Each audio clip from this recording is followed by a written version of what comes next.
My name is James, and I'm a freelance journalist.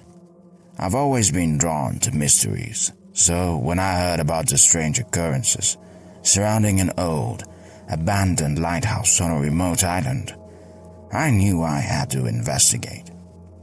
The locals spoke of unexplained shadows, whispers in the wind, and a tragic past that seemed to haunt the island. I took a small boat to the island, the choppy waves making the journey treacherous. As I approached the rocky shoreline, I could see the lighthouse towering above the cliffs, its once white walls stained by years of exposure to the elements. The desolate island seemed to be shrouded in a constant, oppressive fog, and an unsettling silence hung in the air. I set up camp near the base of the lighthouse and began to explore the island. The lighthouse itself was locked, but I managed to find a way through a rusted, broken window. Inside, the air was damp and cold, and the smell of mold filled my nostrils. The lighthouse had been abandoned for decades, but it felt as if time had stood still, with the old keeper's belongings still scattered throughout the rooms. I spent hours poring over old documents, trying to piece together the lighthouse's tragic history. The last keeper, a man named Arthur, had mysteriously vanished one stormy night, leaving behind a wife and a young daughter. His body was never found, and his family eventually moved away, too heartbroken to remain on the island. As night fell, I decided to head back to my campsite.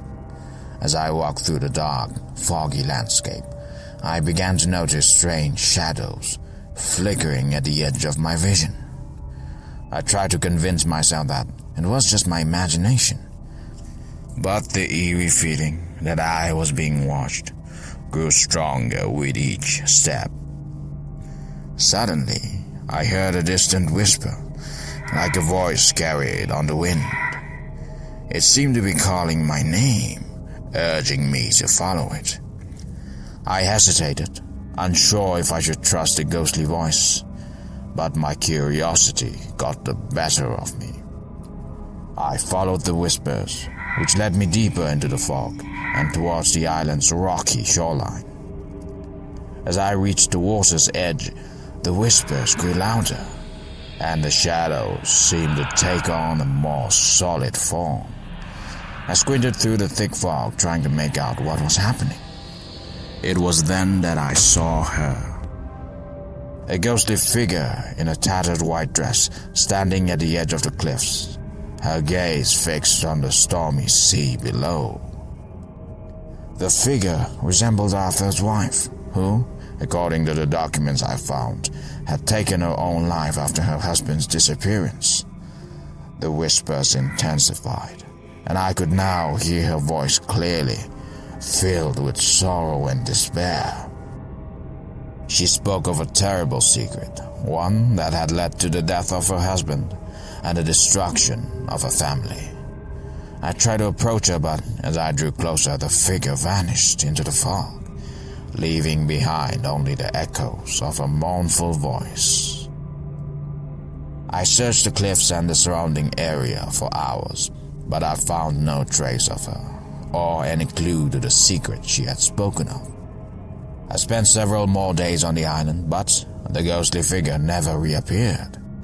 The shadows and whispers continued to haunt me, and I could feel the island's tragic past weighing heavily on my soul. I left the island with more questions than answers, unable to shake the feeling that there was a darker truth hidden beneath the surface. The mystery of the shadowed lighthouse remains unsolved, but the island's chilling secrets continue to haunt my dreams. I can't help but wonder what terrible fate befell